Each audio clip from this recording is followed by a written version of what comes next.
Hey kids, do you like wrestling? Well, we like wrestling too. We are Shake Them Ropes here on the Voices of Wrestling Podcasting Network. Myself and Chris Novembrino kind of doing a lazy river of wrestling criticism, going through the news and whatever happened in stateside television wrestling. And also, you know what? Sometimes we just like to watch old stuff and talk about that too. Love for you to give us a listen. If you haven't already, we are Shake Them Ropes here on the Voices of Wrestling Podcasting Network. Hi, I'm Case Lowe, co-host of the Open the Voice Gate podcast. The one question I'm constantly asked when it comes to Dragon Gate is how do I get into the promotion? Well, stop asking and start listening to the Open the Voice Gate podcast, released every Wednesday on the Voices of Wrestling Podcasting Network. For exclusive news and show reviews, look no further than the leader in Dragon Gate coverage, Open the Voice Gate. My fellow Americans, our long national nightmare is over. Competition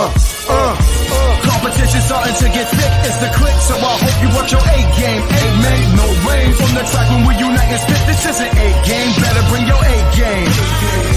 Competition starting to get thick, it's the click, so I hope you watch your A-game. A-made, no rain from the track when we... Whoa, what happened here? I don't know. Hey, we're back. Hey. Hey, now it's the Mike and JD show, and I'm your host, Mike Gilbert, and I'm joined as always by JD by God Oliva. How you doing, JD? We had this big thing planned, the Gerald Ford. I was quickly converting it to MP4 so we can make that work, and we still fucked it up or screwed it up. Damn it! Now I just Well, you know what I did is I should have put an overlay as opposed to a background. So that's my bad, guys. But hey. We are here. We got a lot of good stuff to talk about. Thank you for joining us right here on the Voices of Wrestling Network.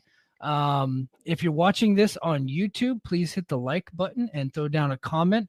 Help us defeat the algorithm, and then make sure you also subscribe to this channel. We very much appreciate it. I know Joe Lanza and Rich, they would definitely appreciate more subscribers to the YouTube. So let's go ahead and let's get them numbers up, man. Dude, the Voices of Wrestling Network has some pretty decent YouTube numbers, but we need to get those numbers up, and I want to be the reason why those numbers are up. So I would really appreciate it if you guys hit that subscribe button and then tell them that Mike and JD sent you. But JD, man, it's been a whirlwind week of pro wrestling. Lots have happened. You were at All Out on Sunday, man. How was your week? How was your weekend? Well, first of all, I think we're doing our part to help get those YouTube numbers up. We had a really good week last week. We had we had the most views we've ever had for any show we've ever done on YouTube, and then we were I'm not gonna brag, but I mean, like, we were really good last week with our numbers. Like, that was impressive. So, we had Ibu from Wrestle Purists on the show, and that brother has a following, man. And he brought over so many live viewers just by a simple retweet. So that was really cool. And so that helped out. And then some of that traffic went to our Mike and JD show YouTube channel. So guys, if you're watching this, head over to the Mike and JD show YouTube channel, because we're putting a lot of clips up there. I went exclusive on the YouTube at one point whenever the breaking news happened over the weekend, which we will get into. But I promised myself I would not open with He Who Shall Not Be Named until later in the show. But as soon as that news broke, I just went to my cell phone and talked about it on YouTube, man. So we put out a lot of content on our YouTube channel. So and we did record numbers. I think we quadrupled our subscriber count over there. So we're really kicking ass, man. And I really appreciate everybody's support and everybody being on this ride with us. Yeah, man, it's really cool. I mean, I was thinking about this for the show. You and I have been doing this for about 2.5 years now. And we went through 2023 has been a year we've done a lot of changes, right? Like, we rebranded, and then we found a new network, and then we're just really kind of doing our own thing on our own. And I'm really happy with what we've been able to do so far. You know, not like a bragging kind of thing, but you know, put a lot of work in, and it's starting to show a little bit. So I'm pretty happy about that, man. Yeah, man. The Patreon is also growing. So everybody, thank you for checking out the Patreon. Go to patreon.com/the Mike and JD show. JD Oliva Project just dropped a couple of days ago. That's the newest show on that network. So JD, why don't you go and talk about the JD Oliva Project, but really just talk about your weekend, man, because you had a really fun weekend, you and Andy. I did. I took my son to All Out because it was here in Chicago, and it was our second time together going to the United Center because that's where the Forbidden Door show was last year, and it's probably the fourth time I think I've taken him to an AEW show, and it's a lot of fun. It's a lot of fun going to a show with your kid, and we kind of caught up with some family members we haven't seen in a little while, and I kind of talked about how talking to family you haven't talked to in a while can be a bit of a catharsis. And that show in and of itself felt a lot like a catharsis. It felt like we're finally past this thing. And I say this is a huge CM Punk fan. I love CM Punk. We weren't supposed to mention his name. I said the name. I'm sorry. I love Voldemort. Yeah. I'm a huge Voldemort fan. And I'm sad that Voldemort is gone in a way, but it's better, man. I mean, it's better for this company. It's better for everything. People seem in a better spot now. It had zero impact on the Dynamite ratings, as you saw. Yeah. It just didn't work. No, and it just, you know what? And we'll talk about All Out in a little bit, but you know what it did? That show really reminded me of? It reminded me of like a grueling political election where the country is super divided, and then finally the election is over, and then the country starts to heal. Now we haven't had that in our country in a long time. Yeah, that hasn't actually happened in America in a couple of elections, but I think like when the Obama, like Romney one, or the Obama and McCain election happened, where we were pretty divided and then we all kind of came back together and healed. Like, it kind of reminded me like that, because, that locker room was, I don't want to say divided in half because there's all these different camps, but I think everybody on all sides were just fed up. They're fed up with everything. And then they were out to prove something at All Out, and they absolutely did, man. They came together and just put on a hell of a show. They did. And being there in the crowd and being, we were 17th row because Andy wanted to sit. He wanted to sit on the floor. And then he learned that unless you're in the front row, sitting on the floor is not the best place to be at a wrestling show. I hate the floor. Yeah. The floor sucks, but he didn't believe me. He was like, "No, Dad, we have to sit there." And then I was telling you, I had this spot picked. I was convinced this is where Moxley was going to come out. I was like, this is where Mox is going to come out. It fits perfectly. And I was completely wrong. He came out on the other side of the building, but there was me and like 20 dudes were there with their cell phones. We were ready to get Moxley. And then we were wrong. And then my kid was disappointed between that and Darby Allin losing. My kid was not a happy camper. Darby lost, and he goes, "Dad, let's go home." And I'm like, "Buddy, I paid a lot of money for these seats. We're going to stick around." He's like, "This show's stupid. I hate this." So I'm like, "Let's go get some ice. Let's go get ice cream." He was like, "Fine. Let's go get ice cream." Yeah, poor Darby lost to the slowest dinosaur in history. Well, actually, Tyrus would be the slowest. So Luchasaurus is the second slowest dinosaur. Yeah. Number 2. And he I'll tell you what, Darby Allin worked his ass off to make that dinosaur look good. And that dude couldn't even kick out at 2.5. Like, that's what made it worse too, because it was very clearly a 3 count. And Andy stands, like, "Let's go," because the 7-year-old says that now. So he's like, "Let's go." And then they're like, no. And then he's been around long enough now where he can smell the bullshit coming. So he's just like, when Darby didn't get the pin off that, he's like this the whole time, like kind of feeling that it was coming. And then he was right. But it was a great time that I had with my kid at the show. And that's I don't know, taking your kid to a pro wrestling show when you've been a fan forever, it kind of adds another level onto these things that makes it even more fun than before. It makes you a bigger fan when you get to share it with your kid. And it does. My wife and I have just recently had a talk where we could probably start letting our kid watch some wrestling. I don't know that I'll let her watch AEW for a while. How old is she? Because she's turning 5 next week. Okay. And she gets really freaked out. And so there's still a lot that scares her. But when she watched the Royal Rumble with me earlier this year, she was way into it. But that was the last time she'd watched wrestling. And so, but she likes to wrestle her dad. That's her, like, she literally will do it every night. Like, after she goes for bath time and before bed, she'll go, "Mom, can I go wrestle Dad?" And she goes, "Yes, you can." And the next thing you know, I got this little munchkin jumping on top of me with an elbow drop. And so we'll wrestle for a little bit. And then Ashley was like, I think she's probably ready to watch wrestling with you. And I was like, okay, but I don't think that I'm ready to let her watch, a strap match with tons of blood in it, or a Jon Moxley match with a ton of blood. You know what I mean? So you're a better parent than am I. because at 5, I think he had not turned 6 yet when I took him to his first Dynamite. So he was in kindergarten. I'm not a good person. My parents let me watch RoboCop when I was like a little bit older than him. So, yeah. My parents let me watch Freddy Krueger. Yeah. Yeah. Same. Like our parents, we're children of the 80s. Like parents they didn't censor the material we watched. My Andy came home because Andy, like during the Danielson Ricky Starks match, he looked at me and goes, "This is epic." So Bryan Danielson's comment about good pro wrestling can appeal to anyone is 100% accurate, because my 7-year-old thought it was awesome. But then he was home the next day. He goes, "Mom, Bryan Danielson had the leather strap and he was hitting Ricky in the face and there was all this blood."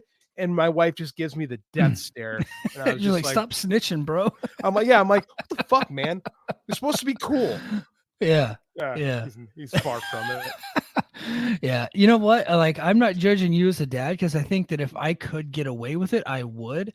But so the thing about me is that, it's all about what your kid, what they would enjoy and what would scare them. And I know my daughter would get scared by a lot of that blood. Like, she's walked in on me watching UFC, and like 2 women were fighting and they both just had blood all over the face and knots and stuff. She's like, "Oh my God, what happened?" Like, she just doesn't like that kind of stuff. So I don't think that she would be into the blood just yet, probably later in life. But so like blood doesn't bug him, right? But what bugs him is like supernatural stuff, and like Pennywise the clown terrifies him beyond all rational thought. Yeah. Which is it's supposed to do. Right. There's this video game these kids watch called The Man in the Window, right? It's this stupid little video game thing. And it's ruined my life for the last year, right?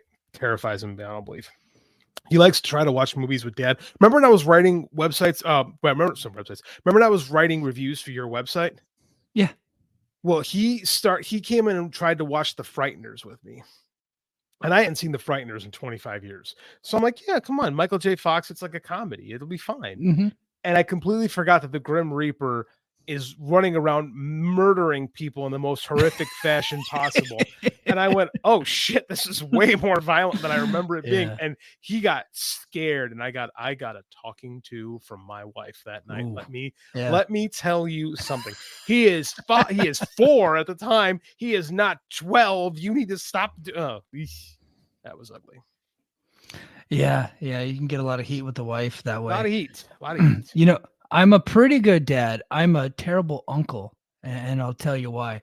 So my aunt and my nephew, they're in town, and my nephew's like 12, 13, and he wanted to go paddleboarding. He had never been paddleboarding, and we have a beach on base. It's like 10 minutes away. So I was like, "Oh yeah," and I was like, I haven't been in a long time, but I'll take you out paddleboarding. So we go and we get the paddleboards. And the guy that's renting him to us, he's like, "Okay, but you need to stay over here to the left and don't go past the buoy, because the winds are heading east. And if you get caught up in the wind, it's going to be difficult for you to come back. And if you don't really have, if you're not really experienced, you can get pushed out down the stream." And I was like, "Oh yeah, no problem. We'll be fine." So we go out there, we're paddleboarding. There's turtles like swimming around us. It's like really cool. And we're having a good time. Well, I'm like, "All right, man, it's time to get back. We only had these things for an hour." So I just start paddling back, and then he's like following behind me. I look, and he's a little slow, so I keep waiting for him to catch up, and I go fast. I wait for him to catch up, and then finally I just get in like a zone, right? And then I'm getting close to shore, and I hear my wife yelling. She's like, "Hey, he's way back there." And I'm like, "What?" And I turn around. I'm like, "Oh crap!" So then I start going back to him, and he keeps going east. He got caught up. So I lost my nephew at sea, and so I had to go as fast as humanly possible to get it. And like at one point, he's like trying to paddle, but he can't go forward at all. The wind is just pushing him away, and like he just just lays down on his board and gives up. He's just ready for death at this point. So I just like, "Oh shit!" So I get him, and then I kind of push him over towards like this boat launch area, and we had to go up and around and up a boat launch, and then like the lifeguards came and got our paddleboards for us. But yeah. So I got tons of heat for that this week. I mean, I get that. Yeah. It's I think it's better to be a bad uncle than to be a bad dad, right? Because with your brother or your sister-in-law, whatever, you can be like, "Sorry, he's fine. He's alive. He's fine." With your own kid, if you almost kill your own kid, then it's like way worse. Right. Yeah. Oh yeah. Well, and then like I think I had to buy him. I bought him some tasty chicken from Iea Bowl. It's like our famous cuisine out here. Some fried chicken. It's the best fried chicken on the island, I think. Anyway. I wish I could try that. But hey, man. So let's go ahead and get into the show. So let's get into the chat. Show. Wait. Before we chat. get into this, let's get to the chat. Your cousin just brought something up that I think needs to be discussed. Okay. Let's see. This is from Joseph Gilbert. Said, I remember our uncle took me snipe hunting when I was 6 years old and let me walk around the woods with a Walmart bag and a stick. Yeah, that he did. All of our uncles took us snipe hunting. One time my dad and his brothers took us snipe hunting. This was probably before Joseph was born. And we're going up this hill and we had like a little Dixie cups. And we're going snipe up a hill. Right. And my dad was hiding behind a tree. And he's in the tree, and then all of a sudden we get up to the hill, and they're taking pictures of this. Then my dad just starts going, roaring through the trees, and like my uncle goes, "It's a bear! It's a bear!" And so we take off running down the hill. Well, my little brother knows where my uncle's gun is. My uncle had a 6-shooter that was on the table because we're hillbillies, so there's just a revolver just sitting out where everybody can get to it. And he goes and he tries to grab the gun, and my uncle ran over there, grabbed the gun from him. Was like, no, he was going to shoot my dad because he thought my dad was a bear. That went in a way different direction than I thought it was going to go. Holy shit. But that's why, I got all kinds of redneck stories, but let's get into the chat. Let's talk. Let's get into the chat. We got, Dobby the Brain Heenan, Patreon subscriber, taking your kids to the show is the best. Took my daughter to Rebellion 2022 when she was 8. I've never seen her more excited than Josh beating Moose live. That's one of my favorite Impact matches of all time. Heck yeah.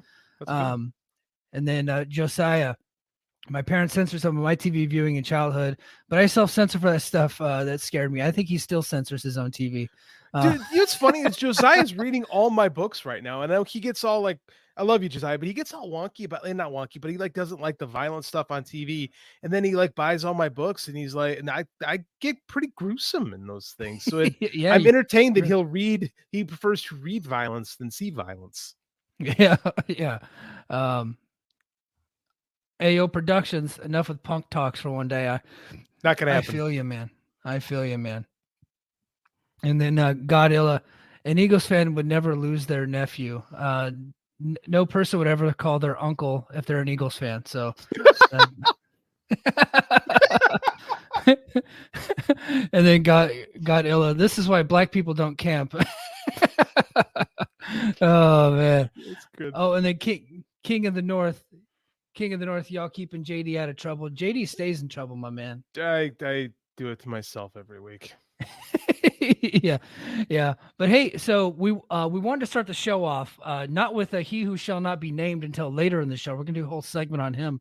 But man, after everything that went down with the firing of the guy, right? The day before they're about to have the second biggest pay-per-view of the year in Chicago, the company came together, and I think they were led by Bryan Danielson. We'll talk about Moxley too in a little bit, but I just want to specifically talk about Danielson. He shows up on Collision, and it's almost like the guy is not even important anymore. We got the American Dragon back. He answers the challenge for Ricky Starks. They go into All Out. They have what I think is, I don't really do star ratings, but if that's not a 5-star match, to get rid of the star ratings altogether. They shouldn't just have him anymore if that's not a 5-star match. With Ricky Starks, he makes a guy, galvanizes the company, and then now he's probably going to be he's replacing CM Punk on Collision as kind of like their top star now. And I think he's even going to have like a backstage role that kind of similar to what Punk had, right? You said the name. We weren't supposed to say the name. Oh, I did too. So now we're even. Yeah. I was on the Voices of Wrestling Slack channel during the show because I kind of like taking the temperature of what's going on, and they were all like, "Oh yeah, 475, 4.5." I just said, man, between the music and the vibe and being here in the crowd and just feeling what that match was, if that's not a 5-star match, I don't know what is. And I'm not a star guy either. Like I don't have a notebook. Like I don't think about wrestling in this way. Like I have a hard time quantifying art in general, but yeah, for me, that might be the best match I've ever seen live. Like I struggle to find one better. And our buddy Josiah, he said to us in our chat, he's like, hey, man, that's like Austin Hart. And I didn't think about it at the time, but there's a lot of parallels there. Mm-hmm. Yeah. I think it's really a match that could turn the company around. And I think the Austin Hart match we started to see the early stages of WWF really starting to turn around. That's true. And now I really do think that Bryan Danielson, dude, he beat the shit out of Ricky. Dude, I've never seen a guy take a beating that bad in a wrestling match before. I don't remember seeing a strap hit someone in the face as many times as it hit Ricky Starks. It was quite uncomfortable. King of the North's noted spreadsheet guy, JD. My wife, if she could hear you say that, would be laughing herself in tears. I couldn't open an Excel spreadsheet if you asked me to. Like, I'm so unorganized, as Mike can attest to, from having done a show with me for the last 2 years. Yeah. Yeah, I am a spreadsheet guy, but I don't put wrestling matches in a spreadsheet. I don't have time for that. But I did at one point whenever I was doing my Impact articles. I kept all of their ratings in a spreadsheet, kind of like Brandon Thurston. I started my own, and then I color-coded them and all that stuff. And I was like, I put formulas in there because I'm very much a spreadsheet guy. But John Muse says it's a 5. Considered going 5-2-5. Thinks Dave will go 5 tomorrow. I think it will be a 5 tomorrow. I think that's the over-under is 5. Right. Yeah. I mean, like I said, if it ain't a 5, I don't know what a 5 is. And what makes me go even stronger on it being a 5, I saw what you guys said about the match before I actually watched it. And I was just like, and when that happens, when someone's like, it's the best match I've ever seen live, oh, that's definitely a 5-star. I typically will be like going into it like, oh, that's probably not as good as they think it is. I think the same thing. I immediately do the same thing. Dude, I went into it and I was like, it's every bit as good as JD and Josiah and John and all the other guys said it was. It really is that good. It's one of those matches I could probably watch more than one time, and I don't really watch modern matches more than once right now. Like on purpose. I don't like sometimes if I'm watching Impact on Access, and I have a couple times here recently just because I've been off early on Thursdays. Some old New Japan matches will come on. I'll watch those again just because it's on. But I typically don't go out of my way to watch a match more than once. And I'm probably going to watch that match again this weekend just because I'm like, it's that good. I thought about buying the pay-per-view just to watch the match. And then I came to my senses and realized that's $50 after you just spent $50. Don't be a mark. Yeah. So I'll see it some way, shape, or form. I'm sure Mike will tell me some means with which I can watch it. I already have a Google Drive link for you if you want it. Yeah. See, this is why I love you, man, because you and I, man, we're on the same page. So Muse says best strap match he's ever seen. Mike, name another great strap match. I mean, the only one that comes to mind is Vader Sting, and that one's okay, Yeah, Vader Sting, and you know what one I really liked? And somebody in the chat could correct me on the exact pay-per-view, but I think it was Beware of Dog. It was back in '96, Steve Austin versus Savio Vega. Oh yeah, I forgot. They beat the hell out of each other. But that was, obviously I was 12 when that happened. So the things that you like when you're 12 are probably not as good as they are when you're 40. I just remember that one being very good, and that was before Steve Austin really made it big. This was like right before he had the Bret Hart feud and right before King of the Ring. So I just remember that one being really, really good. I'm trying to think if there's been, because I really don't like the WWE style strap match where you have to like touch all 4 corners. I think WCW was the same way. I don't like that either. No, I agree. 4 corners matches are dumb. Like Sting and Cole. I think it had the same finish as like Sting and Cole out there, where Sting gets splashed, and that's the 4th. And it was just like, I don't like the finish. Someone was bitching about it next to me, like in the crowd. So I was like, oh, they're not touching the corners. And I remember thinking, good, that's stupid. Joseph said Danielson and Bray Wyatt actually had a very good. Actually, I do remember that one. That one was very good. And then Josiah says Vader Sting was a 5-star, and this one was better for sure. So did Dave write that one 5 stars? Is that 5 stars from Dave? Dude, I don't know. That's why I'm hoping Josiah responds to that eventually. Yeah.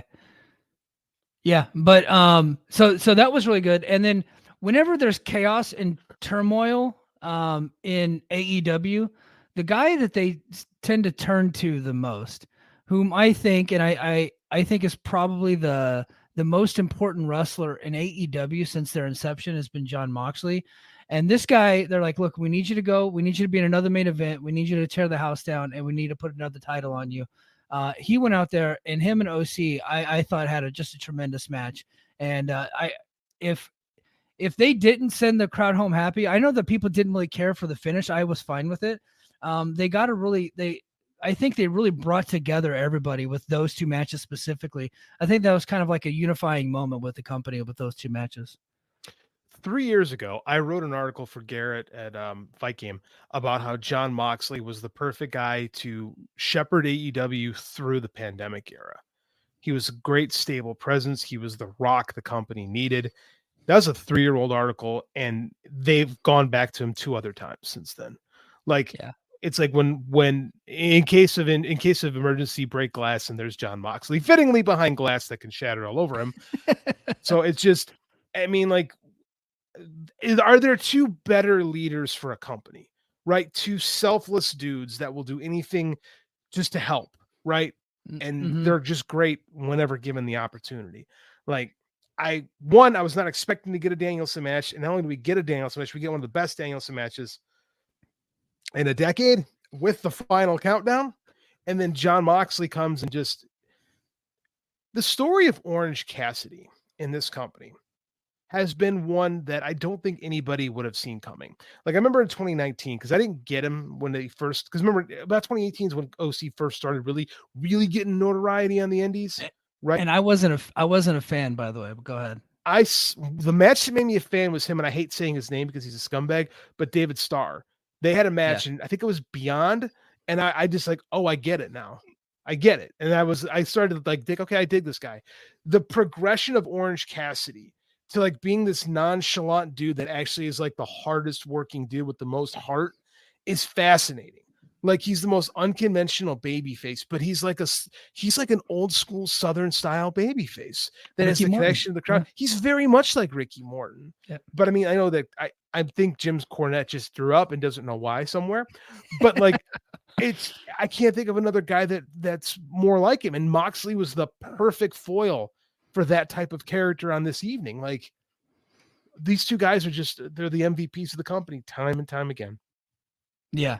Yeah, absolutely, man. And I think with everything going on in the company, I really do feel like they saved it. Now, they weren't going to go out of business or nothing like that, but I think that, they really, losing the guy who we're going to talk about here in a couple minutes, really could have tanked the stock of this company. And these guys putting on the performances that they did, Danielson coming back from injury unannounced, and then having the match of his life, I really think, help right the ship here, help steer the ship into a really good direction. Now, I think Collision, I think that one's going to be tough from now on. And it was already getting to be tough. I know you have football season coming up, and, I don't know, people are always looking at the ratings. They're just dying to call something a failure.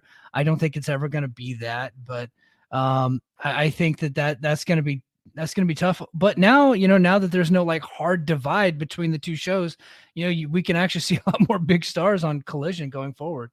Here's the thing with Collision, right? You have to take the ratings, you have to throw them away. They were number 4 last week with not a good rating, but it was number 4 in the time slot, right? Like, that's fine. You're not going to win you're not going to be college football. So don't even try. No. What you need to now, you have to understand this. Like, what you have right now is you have a slate, you have a tabula rasa.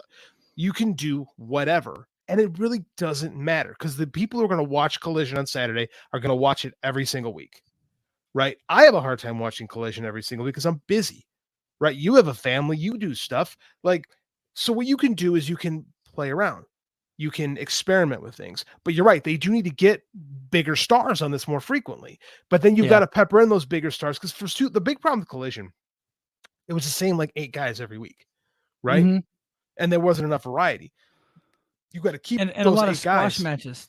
And they had a lot of squash matches too. I don't hate squash matches. I think you need a couple of them, but I think more than that, you need stars, right? Yeah. And without Punk, you're going to need more star power. So who better than to base the show on than Bryan Danielson, right? The guy who, I hate to say this, but it's true. Everything CM Punk claimed to be, Bryan Danielson actually is. Yeah. Yep. Right. Like the guy that CM Punk tells us he is all the time, Danielson has walked that walk and talked that talk for the last 2 decades. That's just him. So you can make him the focal point of Collision, bring in Mox when you can, and then just keep it going. What I don't want is I don't want Collision to feel like another Dynamite. Collision has a different feel to it. I want them to keep that, but just incorporating some of those Wednesday night guys, but keeping that core, because it looks like Roosh is going to be a big part of it. Ricky's a huge part of it who's ready to make another step. I want that show to have its own identity and not just be Thunder or not just be, but let's be honest, SmackDown for the vast majority of its existence did not matter until 2019. When they went to Fox. Yeah. It was always like a B show. Yeah. And it wasn't really like, outside of the early Paul Heyman booked years, it wasn't really anything worth watching. It just kind of existed for a long time. It was just a thing. Because they were getting TV contract money, so they just kind of just existed. But now it's really the A show because it's on Fox and in prime time on Friday nights. So, and they're getting all this money from USA, so they have to make Raw its own thing, and they're two very different shows. They have separate rosters that tend to bounce back and forth, and that's working out for them. They're doing great with what they got going on. But I think you're right. I think that, originally I thought that, Collision was going to be a tough watch without Punk. I still think it's going to struggle a little bit, but Danielson is definitely the right guy to build that show around. And one thing that I was worried about is that, we need more stars for Collision. I was worried that they were just going to go and try to sign stars instead of building stars, but I think we saw them make an actual honest attempt at building a new star on Sunday with Ricky Starks, and then on Wednesday with Swerve Strickland. Swerve Strickland in that segment with Hangman came across as a bigger star than Hangman. I think that he's the fucking guy. Like, he is straight up like a movie villain. He reminds me of I think it was Michael B. Jordan in the original Black Panther, like just this Killmonger. Dude, he was fucking great, right? You remember, you watched the original Black Panther, right? Oh yeah, of course. Dude, he was such a great villain. I thought, and then he kind of reminds me like he could be in The Wire too. Like I was just thinking that too. I was trying to remember the name of the Avon Barksdale. That's the lead villain in the first season of The Wire. It's right, isn't it Omar? Omar's the crazy guy. Oh yes, Omar's the crazy guy. Okay, remember? Yeah, it's been a long time. Yeah. The lead heel on that show, played by I can't remember the guy who played Adonis Creed's other trainer in the Creed movies. Yes, I cannot think of his name right now. But he's fantastic too. He's fantastic too. I'm drawing up like Avon Barksdale, and then the lieutenant was Idris Elba. Well, I can't remember the name of his character. Yeah, but that's who he reminds me of. He's got this delivery like Avon Barksdale, and that's exactly what I thought of. But yeah, Killmonger's a real good call too. Yeah, Wood Harris, thank you, Ella. I appreciate it. Yeah, it's driving me crazy. Yeah. The Wire freaking ruled. Yeah, dude, Swerve could be on The Wire. Like, he's that compelling to me. And it all started with that video of him and AR Fox going to Nick Wayne's house and beating the shit out of him. That's great. I love one of my favorite angles of the year. Can I give you an honest opinion about Adam Page? I think he's overrated. You know what? I think he is now. I think that at one point when he was hot, he was absolutely amazing. I loved him, right? The whole presentation. But I think a lot of the things that Swerve said in that promo were true. He definitely has rested on his laurels. He's taken a back seat, and he seems to have gotten comfortable with that. Since he lost the title to Punk, he hasn't. Yeah, I know he had the feud with Moxley, but that's really the only singles feud he's had. He's just been in nothing but trios and tag matches all year, and like he just really seems like another guy on the show. And I'm glad that Swerve pointed it out. Maybe they'll light a fire under his ass. Sometimes it feels like he doesn't give a shit. Like, not like he doesn't care, but it just seems like he's going to work. And like, I don't want a workman-like performance in most jobs is fine, but I don't think I want that from my top stars. And everybody's like, oh, Hangman. And I know a lot of people a handful of people that came in with Punk when Punk came in 2 years ago, right when they reboosted the Hangman Page thing. And we're like, this guy, I don't get it. Right. I think that if you followed Hangman for a while, you kind of were into it. But a lot of people that sampled AEW at that point, I don't think they saw what was so great about Hangman Page on a lot of occasions. Yeah. I think that if I'm looking at those two guys together, if I were to build a company, I would pick Swerve before I'd pick Hangman right now, to be honest with you. Right now, I agree. Here's what I'm hoping, because AEW tends to the baby faces tend to go over in feuds, and that's the history of pro wrestling. And what's starting to bug me about this company is they're worrying about beating people. Right. I wish they didn't care about I wish they didn't care about beating people and just let it kind of be like New Japan, where, hey, sometimes guys lose, right? Mm-hmm. Guys got to lose sometimes, because like I want them to kind of take that next step with a guy like a Swerve, right? And just start really going at it. Like, this feud should be an epic feud. And again, what I was trying to say is, usually the baby faces win the feuds here. I hope that is not the case in this, because I really would like to see, because Max turns out he's a pretty good babyface, right? Yeah. I think that could be a really good feud 3-4 months down the line, is MJF versus Swerve. Oh, yeah. MLW Legends. Oof. Yes, you're right. You're right. I ruined the whole moment. Yeah. The Rebirth World Champion and the first middleweight champion. Yeah. Court, you always find your way. Yeah. Oh, yeah. Oh, we're gonna get to him. Don't worry about it. Let's go ahead and talk about him. So on Saturday, right before Collision aired, Tony Khan made the announcement that one Phil Brooks, aka CM Punk, had been fired for cause. More information has come out that I guess at one point he was lunging at Tony Khan, and Tony Khan had feared for his life. And like the fight between him and Jungle Boy had kind of spilled over, and people were in danger, and monitors were flying, and yada yada. All kinds of chaos was ensuing. The match almost didn't happen. I mean, we talked about it here last week before we had Ebo on. There wasn't really any other choice, right? Like he had to make this decision. He had to get rid of this guy, right? Well, Ibu said he wasn't going anywhere. That age. Well, I wasn't gonna. You know what, dude? So we clipped that video, right, for the Mike and JD Show YouTube. Everybody go to the Mike and JD Show YouTube if you want to just see some clips. We always post our clips there. And the first comment after he fired, somebody just had to say it. Comment is like, "Oh, and one day later he gets fired." That's literally what it was. Yes. Well, because I went with the headline in quotes, CM Punk not going anywhere, and then I quoted Ibu from Wrestle Purist, and then sure enough, he went straight the hell home. Actually, I think he was at a White Sox game with Lou D'Angeli from Impact that same day. So that's where he went. He went to the White Sox game, giving the Impact fans false hope. Yeah. I'm going to talk about that in a little bit too. I knew you would. What were your original thoughts when he got fired, man? So I'm working right Saturday, and I was shooting a wedding. Because again, I teach 5 days a week, and then I decided to work on Saturdays because I don't ever want to see my family. Apparently, it was the dumbest decision I ever made. So, but anyways, I'm working on Saturday, and then all of a sudden, my phone just starts vibrating like crazy. And I'm like, what's going on here? And I look down, and I'll be damned. I heard it from you and John at first, Muse. And I went, holy shit, they did it. I can't believe they did it. And I couldn't believe it. But like when you read about it, like when you read the Observer on Friday, and you had the 3 different versions, despite what Matt Coon's trying to push on everybody, there were 3 versions in it. Yeah. The one where he went after sounded like he kind of went after Tony was definitely the worst one. And Tony can sit there and say, I feared for my life. You look at Tony Khan, he's like 135 pounds. CM Punk might not be the greatest fighter in the world, but I'm pretty sure he can beat up Tony Khan. Yeah, if there's only 2 people in the company he could beat up, it's Tony Khan and Jungle Boy, and he looks like he went after both of them. Yes. Yeah, I mean, but it had to happen, man.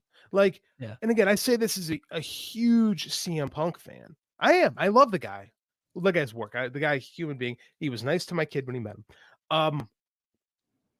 If you attack the boss, man, it's over. It's over. Yeah. Right? Yeah. You keep doing this. Keep doing this. You can't keep, like, it doesn't work. It doesn't work. No, it's like, and I've said this on the show before, it's like every time I walk into a room and I think everybody's an asshole, chances are I'm the asshole. And I might need to go do something else. There's something about me that I need to get fixed. And I think that about him. Yeah. I don't think it was ever going to work again. And honestly, the people in that company that were against him, they were never going to go to his side, and they were going to keep antagonizing him until he did something like this. It just didn't take them very long to get what they wanted. Right. And I don't know that Jungle Boy intentionally did this to try to get him fired, but he had to know that there was something was going to happen with this guy, whether it was going to be right there in that moment or eventually something was going to happen because of it. Well, I'm seeing Suit Williams in the chat tonight, and he wrote a great article for Voices of Wrestling talking about the best way, the way that Punk was really antagonized was by people not engaging with him. Yeah. Right? Like that's what really tended to set him off. And it was like, and I love how Sue painted this in his article, was it as Punk as this master manipulator controller, like fashions himself as one. And the fact that he couldn't get the Young Bucks and Kenny Omega to kind of play with him really kind of set the dude off. Right? So, I mean, I think that's just kind of where we are, is we got a guy who has very, very serious control issues. I hate to diagnose a dude, but that's kind of where we are with him. Right? So, what else? I mean, what else could we have done? What else could happen? I don't know, but if you listen to like a Punkanon or the or the Punk truthers that are out there, they should have fired Jungle Boy, the Elite, and Kenny Omega, and anybody that doesn't like Punk. That would have been the best answer, according to those types of people. No, I am happy that Jack Perry is under suspension for this, because he certainly isn't innocent. But as I said last week on the show, he didn't do anything that CM Punk wouldn't have done at the exact same age. Absolutely. And you know what? Punk leaking the shit to the media was not cool. And if he would have went to go talk to Punk about it, we saw what happened last time people went to go confront Punk. He started swinging on him, and so he felt like this was the only way to get redemption. It was a bad way to do it. There are other channels to do this stuff. There are other ways to get this done. And sometimes no reaction is also appropriate, especially when you're kind of lower on the card. But that's just like pro wrestling ranking systems, I guess, that don't really exist. But that's just kind of the mentality there. The best thing for him to do would have been nothing, because people were going to forget about the rumor about the broken glass. I think, honestly, I had forgotten about it until he did the thing on 0 Hour. So he could have just let the thing go. But he had to say what he said, and then Punk should have just let it go, but he's not capable of that. So now here we are, and this is completely Punk's fault. Now, Jungle Boy's a shit stirrer. He absolutely deserves suspension, but I think he'll be back and he'll be just fine. He'll be right back in the same position he was in before he left. Yeah, he'll eat a couple L's and they'll teach him his lesson. But how is it any different than Punk in the workers' rights promo, right? Nobody thought anything about that until it happened, right? Punk mentioned it again, and then it's a thing. So they got to realize that these guys got to realize that most people don't pay attention to the kind of shit they're talking about, right? Just let it die, because we don't really care. Like, we forget about what happens week to week on these shows anyway. Dude, you know what? Nobody's talking about Cash Wheeler pulling a gun on somebody on the highway. And that just happened a couple weeks ago. And it just blew over. The news cycle happens so fast. You really got to let a lot of this little shit go. But a lot of these people, they don't know how to, relieve themselves of resentment. And it's like one of those things I always tell people. It's like when you're holding on to resentment, it's like drinking poison and hoping the other guy is going to die. You got to let this shit go. You got to figure it out. Calm the hell down, go to work, and try to be as nice as possible, right? But these are adults, and for some reason adults cannot figure out how to work with other adults because they're stupid. And speaking of stupid, Ace Steel was also released today. It's the least surprising firing I've ever heard in my life. I don't know that he's stupid, by the way, but he did bite somebody, so he's always going to be a legend. He's always going to be a legend for that. Yeah. I'm gonna be honest. I have not. I have bitten a man in the middle of a fight, so I cannot, in good conscience, say that was a stupid thing to do, because I'm guilty as charged. But I mean, this dude couldn't go to work. He was working via Zoom every week. So I mean, how long do we expect this to last? Of course, he's there to appease Punk. Punk's not a thing anymore in AEW. So, Yeah. The ace. Yeah, I figured it was only a matter of time, but I did think it would be a little bit weird to fire him after Punk did something when he was not there. Like he didn't actively do anything this time to get fired. So I get the feeling this might have been a mutual thing, right? Because he is an employee there. You can't fire this employee because this other employee did something wrong. Just because they're friends. You can't do that. So there had to be conversation. And I don't think that AEW's legal team would allow such a firing to happen. No. I get the feeling that this is like a mutual thing. Well, the release said it said he was released from the company. It didn't say he was fired from the company. Yes. And I'm sure with Punk gone, he doesn't want to be there. They fired his friend, you know, and he knows he's really not welcome there. So I mean, like, what's keeping them? What's keeping this relationship together? Nothing. So it makes perfect sense. We can see whatever they wind up doing next. Yeah. Yeah. Speaking of what's next, what do we think is next for CM Punk? And I got a quote here from Sean Ross Sapp, where he stated that he thinks, 20%, that he would go to WWE. And we've actually heard some rumors that WWE might be interested. Cody specifically, had possibly reached out to him. We don't know that for a fact. We just have been hearing stuff like that. There's also the school of thought that he might never come back. And I think that's where I'm at. I think that I'm on the train that he will never come back. But Sean did say that he thinks that there's a 30% chance that he would go to One Impact Wrestling, where his good buddy, his good friend, who he happened to be at a baseball game with over the weekend, Lou D'Angeli, who is the, I don't think he's the EVP, but he's like the vice president of production or so, whatever he is in live marketing and ticket sales and stuff like that. He's doing a great job for them. They're all their numbers are up in those departments. There. And that Impact was then PW Insider put out a report that Impact was excited about the possibility of him coming in, which is the most Court Bauer leaked story I've ever heard in my life that was not from Court Bauer. It reminded me of the time that Court Bauer leaked to PW Insider that he was seen outside of Viacom headquarters. I don't know what he was doing outside of Viacom headquarters. He might have been just like looking for trash or something. I have no idea. Panhandling. Yeah. He's just getting coins. But he was absolutely there. But yeah, what do you think he could be doing next, man? I think he should be doing the retirement. I really do. I don't think this is good for him. No. Like I don't think professional wrestling is good for his temperament. I think that it brings out the worst in him. Right? He seemed like a happier human being when he was getting his ass kicked in the octagon. Yeah. I just don't think pro wrestling is good. And I know because we're in a lot of Impact groups and stuff like that. I know people are excited about the possibility. And I know that you've been nothing but fanning flames on this one. I have not been helpful. No, never. And I just saw, when he left, I'm like, I asked myself, like, how long is it going to take for Mike to start this going? And then I looked I probably already 5 minutes. 5 minutes. Mike was ready with the meme. Here we go. I just don't think it's good for him, man. I just think for his own sanity, he should retire because this has happened multiple times now. Yeah. So the thing with him is I think he might have had like some movies in the works, but now there's like the SAG strike. So who knows when that's going to end. So he might be sitting idly by. I think that, maybe he found the bug again for pro wrestling. If he does come back, if it's WWE, look, I don't think Impact is a real possibility there. I think Suit Williams says that it is a possibility. Like the sun burning out tomorrow is also a possibility. So he's saying there's a chance, Suit Williams.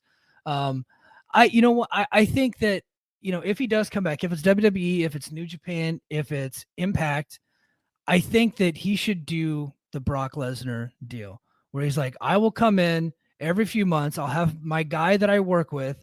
We'll do the deal and then I'll take off again, because him coming back and being around people all the time and traveling week in and week out doesn't do any good for anybody. And honestly, he will have the initial spike in ticket sales and ratings, and then they're going to go right back down to where they were before or even lower. And so if you just keep bringing him in every once in a while, which is what he fought against while he was in WWE, by the way. He hated when The Rock would do that. He hated when Lesnar would do that. But I think he is that guy now to where they need to bring him in occasionally and kind of work that type of schedule just to pop certain ratings and work the bigger shows, if he's going to do it at all. I don't think he's got the temperament to be that guy. because I think he would have been he'd be that guy in AEW. I think he could have been that guy there, and he doesn't. I think part of him still resents the Rocks and Cenas for that kind of stuff.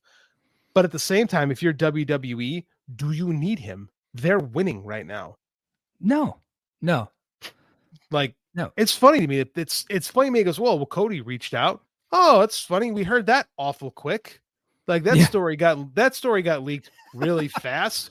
Wonder where that came from. Yeah. Because we hear from, it's funny, whenever something happens with the Punk camp, we hear from the same couple of people, and it's like, oh, I know where that came from. I know exactly where that came from. Okay. So I think CM Punk. Oh, go ahead. Sap basically spilled the beans that Punk was like a source for him on the Punk stuff a lot lately. I'm not surprised either. It was just like, all this stuff that's coming out like to Houseman and to these other folks, it sounds like it's a direct from Punk, and I'm like, hey, that's good sourcing. Like that's what a journalist does. Then he primary source. It's a bit weird to out him now, but he's just like, no, I was just talking like Punk was the source. And so like on a lot of this Punk stuff, not all of it, but some of it was like, I directly was talking to him. And he's talking to everybody. We know guys that were directly talking to Punk. So Punk, it's so funny to me. They were talking about that. Punk was like, oh, the media. Dude, you're the one who talks to the media. Right? I mean, it's like it was like Paulie Dangerously bitching about that back in the ECW days. It's like, who do you think you are? If I'm WWE and I know this dude is going to get into it with somebody, it's just his nature, right? He is the Scorpion, right? The old Scorpion and the Frog story. Mm-hmm. He's the Scorpion. You pick up the Scorpion and you're like, I knew it was going to do that. Right? And did they really want to stick it to Tony that bad in WWE? I mean, they're already winning. I don't want to say they won because like AEW exists, it's functioning. Yeah. It's got its ups and downs, but I mean, like they didn't kill it. I don't know if you want that. I don't know if Impact does either, because Impact's working right now. Like I know you'd love to have CM Punk, but how long till he freaking turns on everybody? Right? How long till he's burying Josh Alexander to the Sean Ross Sapps of the world, right? Yeah. That would be my worry. And I've covered Impact pretty deeply for a long time. And the one thing about them is they're such a happy locker room. Yeah. like they all like legitimately like their family and friends in that promotion. And that's why they hire a lot of people from within. Like Josh Alexander's wife is one of the ring announcers now, right? Like that's just the way that they do things. Like Alexander and his wife moved to Windsor's to be closer to Scott D'Amore and like Giselle Shaw. Like they're all like this tight-knit family there. Like Jessica Havoc can't get a job anywhere, but she's been an Impact for like 15 years or something, like 10 years. You know what I mean? It's just like, if you can't function in that locker room, you can't function. That's a Blanchard. Like, yeah. I mean, like, is the CM Punk juice worth the squeeze? Because Impact's never going to run like big arenas. Right? They're going to run Impact arenas, which you're selling out anyway without them. Like you can upgrade a little bit, and his drawing power has been. We saw one thing is for sure: his drawing power was hurt by Brawl Out. Yeah. You don't think it's not going to be better now? You know, I mean, like domestic ticket sales were not doing good when he was still there, and they're still not doing good. Overseas, like obviously they just did Wembley Stadium. They come right back to North America and they're right back down to earth. So just like WWF when they ran Wembley 92. Just like TNA when they would go over there, they do 8,000 in Wembley Arena, and they come right back to the Impact Zone with 500-600 people. You know what I mean? It's just like it is what it is, right? And so, you're right. I don't know the juice would be. I know for a fact it wouldn't be worth it for the WWE.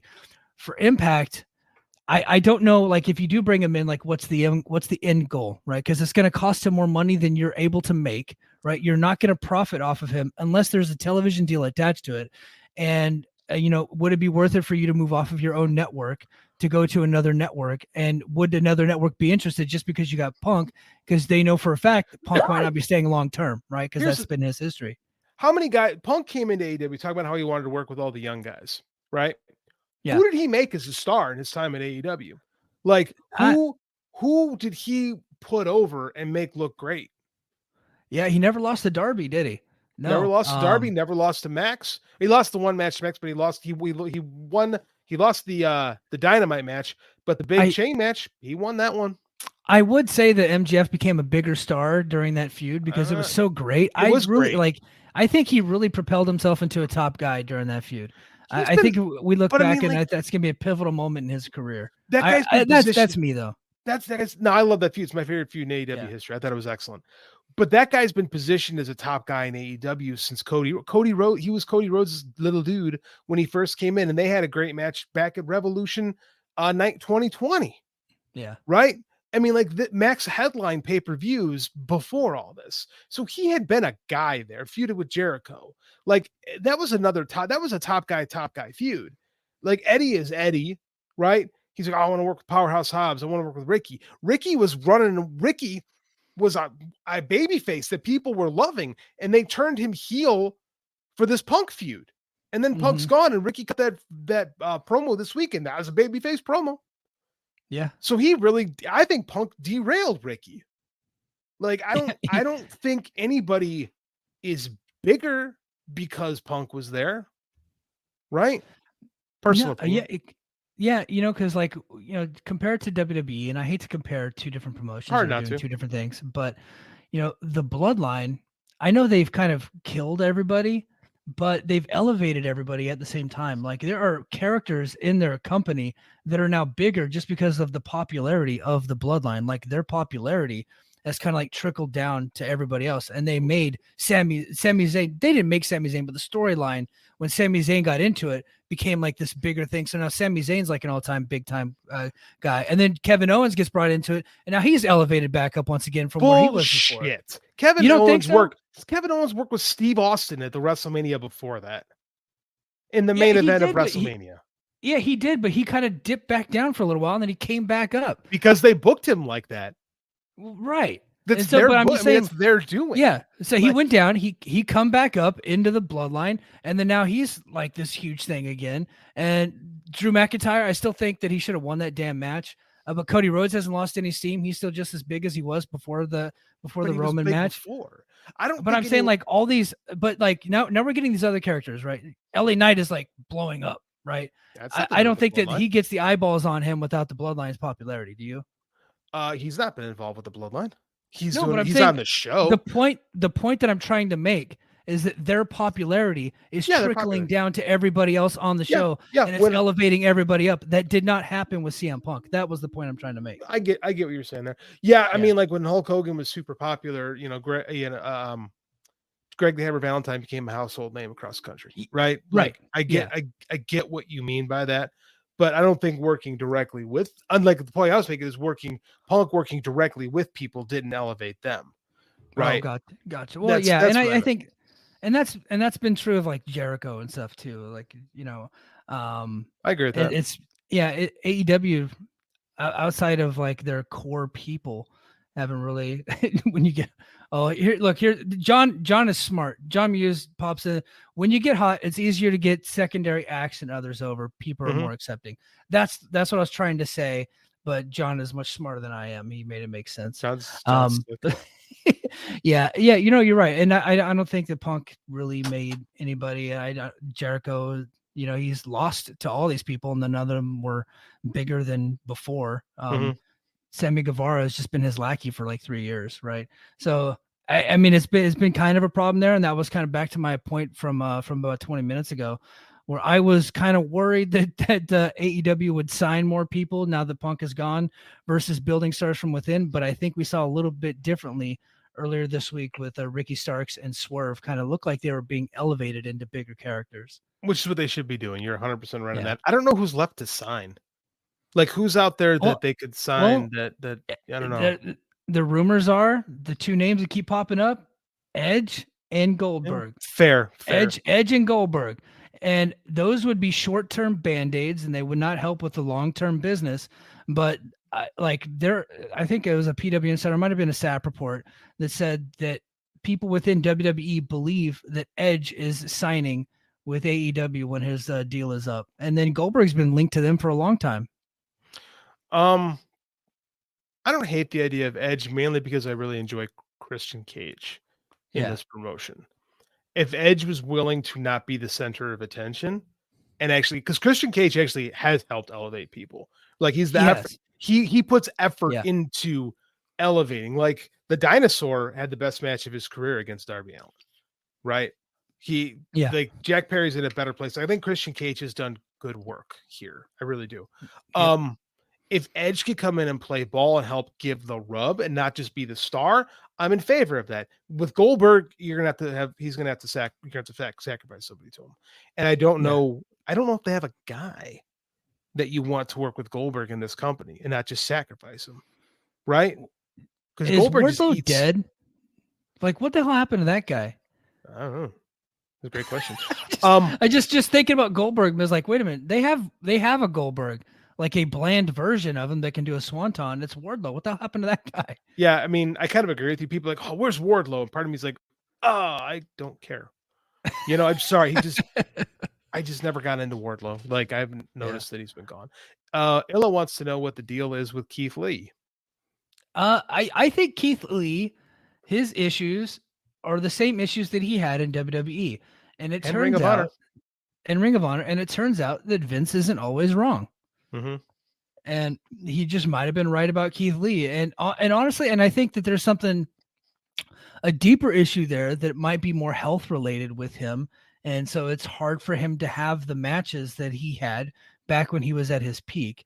Yeah. And I saw some of his work in Ring of Honor. His stuff at NXT was outstanding. I saw him live, and he was tremendous. One of my favorite live matches I saw was a Keith Lee match at an NXT house show in Visalia, California. So he was tremendous. And then he got up to the main roster, and it just seemed like, what happened to this dude? Like, there's no confidence. And they started calling him fucking Bearcat. And he came over to AEW, and I was like, okay, now we're going to revitalize this dude. And we never really saw the revitalization of him. It's just been kind of an up and down, start and stop push. I just don't know what's going on with the guy. And it's not all Tony Khan's fault. We'll just leave it at that. No. We've all heard, you and I have heard some stories. I don't want to talk out of school, but I mean, Keith Lee he doesn't help himself. We'll just leave it at that sometimes.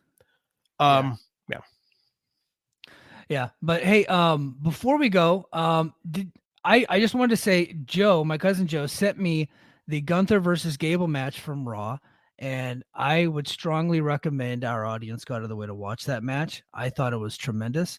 JD, you're obviously a fan of Chad Gable. I'm a real life fan of the real life. Yes, He's a great guy.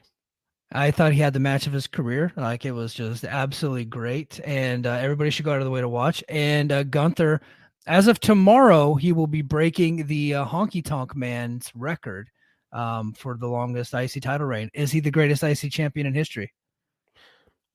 So the heat on Honky Tonk Man was him saying he was the greatest IC champion in history. Yes. Like, because he would run, matches would get hard, and he would grab the belt and run away. Like, he wasn't a fighting champion. Like, he was, I'm the greatest Intercontinental champion in history. And then that was the heat. You were supposed to boo that. And now somehow that became like a thing. It's just one of those things that if you say it over and over for a long period of time, it all of a sudden becomes reality. It's politics 101. Oh, right? It's just how you do it, and like marketing. And he was a genius, and he was a terrible wrestler. Terrible. So bad. He's Jerry Lawler's cousin and got not a thimbleful of the man's talent. No. He's awful. Now, that being said, I think Gunther is the greatest Intercontinental. We talked about this in our BFI chat. I said, I think he is the greatest Intercontinental champion in history because they've booked him to be that. Like, you could say Bret Hart, Shawn Michaels, Mr. Perfect. None of those guys were booked to be the greatest Intercontinental champion ever. That's been the goal with Gunther, right? Yeah. And it's worked because the man's been phenomenal forever, right? And they just let him. They call him Gunther, but they just kind of let him be Walter, right? Yeah. Yeah, you know who, and I do agree with you that Gunther is the greatest. You know who I thought had just an underrated run as IC champ was Randy Savage in the 80s. Oh, yeah. And because, when Hulk would work the A-Towns, the main event of the B-Towns, while he was the Intercontinental champion, was Randy Savage, right? Feuding with Tito Santana and all those guys. I thought that he just had Ricky. I thought he had a really good, and that was a young title at that point, and I thought he was like, before, and everybody always kind of points back to Bret Hart. Bret was absolutely a great Intercontinental champion, and he had some big matches with Perfect at SummerSlam 1990, I believe. and then no 90 was it 90 or 91? 91. SummerSlam 91. Davey Boy 92. Then he became the world champion right after that. Roddy Piper, WrestleMania 8. He had some big time matches as the Intercontinental Champion. I don't think that he had as many big matches and as many awesome matches that Gunther had. For me, it's Gunther. Well, here too is Savage and Hart are their Intercontinental eclipses are seen as stepping stones to them being the world champion, where they really shined, right? Like Savage's Intercontinental run is really good stuff. That's where he gets some of his best promos. But what do you remember about Savage? It's when he's the champ, right? Yeah. And the years after he was the champ, right? So I mean, like the IC belt to them was a stepping stone. Same with Shawn Michaels. Mr. Perfect was the pinnacle of his career, but when he got his run with Hogan, it didn't draw. Right. So I don't think you can call anybody of those guys the greatest Intercontinental champion ever, where I don't know if Gunther's ever going to win the world title. Right. So I think this is designed to have him be just this workhorse badass. Right. And it's worked. Yeah. It's worked for them. Right. He's oftentimes the stuff involving him is oftentimes the best part of what's going on in WWE. I have such a hard time with that word. Work rate. Wise work rate, yeah. He is the workhorse, yeah. WWE. This is we don't need to comment on this. WWE and LA Knight, they're working on a 5-year extension for PW Insider. I mean that makes sense. The guy is perfect here, and the guy is over. Good for him. We already talked about Edge and AEW. Lastly, before we get out of here, I saw a tweet saying that NXT and the Performance Center made LA Knight. And I lost all faith in humanity. A 40-year-old. Yes, they found this 40-year-old man on the street and said, "You know what? Been on TV before. You could be a Steve Austin cosplayer." Yeah. Yeah. Never been on TV before. Never had to run anywhere. Nope. Found him on the scrap heap. Yeah. Before we go, hey guys, I want you to head over to patreon.com/the Mike and JD show. We are going to go to overtime where we are going to finish our series on the WCW invasion of the WWF in 2001. Part 1 is already on the Patreon, so if you haven't listened to it yet, it's already there. We're going to be dropping episode 2 right as soon as we're done recording here. So it'll be in your Patreon feed tomorrow morning as you wake up. So that's coming. So head over to patreon.com/the Mike and JD show. Also head over to YouTube, the Mike and JD show YouTube. It's at the Mike and JD show on YouTube. We're going to have all of our clips coming up from this show. We're going to have some exclusive stuff coming out. I'm doing Brace for Impact this weekend. That's going to be on Patreon. It's also going to be featured, a part of it on YouTube. So go ahead and check that out. But lastly, before we get out of here, Kaito Kiyomiya continuing his run in the States. He just got booked for Wrestling Revolver. So that's really, really cool. I like to see more Noah stars getting here in the States, getting booked, man. And Kaito's great. Big Noah fans, two of us. I love Kaito Kiyomiya. Yoshiki Inamura is going to start working with Progress soon. I like that Noah's starting to send guys around. I wish some North American companies would work with Noah a little bit more, because I do want to see Kiyomiya get some runs somewhere important. I'd like to see Keno get somewhere, where people can get eyes on him. I'd like to see Nakajima, get Shiozaki, because his body could fall apart at any given moment.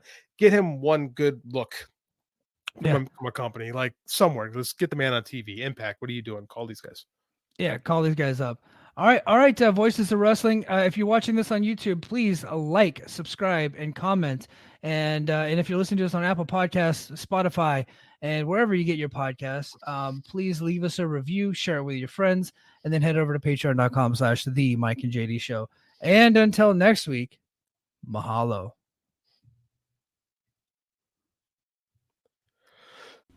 Cheering at pro wrestling shows in Japan is back, and 2023 is already shaping up to be a big year in the history of pro res. That's why you should listen to the Emerald Flow Show. From the Royal Road to the Green Mat, Paul and Gerard take you into the world of All Japan Pro Wrestling and Pro Wrestling Noah. Not only do we analyze events, but we examine business, who is getting over, what angles are working or not. Occasionally, we take a look at other Japanese promotions like DDT and 01. So if you're looking for more coverage of the world of Japanese wrestling, check out the Emerald Flow Show on the Voices of Wrestling Podcast Network, available on all of your favorite podcast apps. Hello, do you like New Japan Pro Wrestling? Are you a Shin Nihon freak? If so, check out the Super J-Cast with Joel and Damon on the Voices of Wrestling Podcast Network. And even if you fucking hate New Japan Pro Wrestling, listen to the Super J-Cast anyway. Not just for our great show reviews, analysis, and pastrami sandwiches, but there's also usually some dick jokes somewhere in the obligatory opening 30 minutes of absolute nonsense we chat about every single week. That's the Super J-Cast for all the best talk about New Japan Pro Wrestling, crisps, and pornography.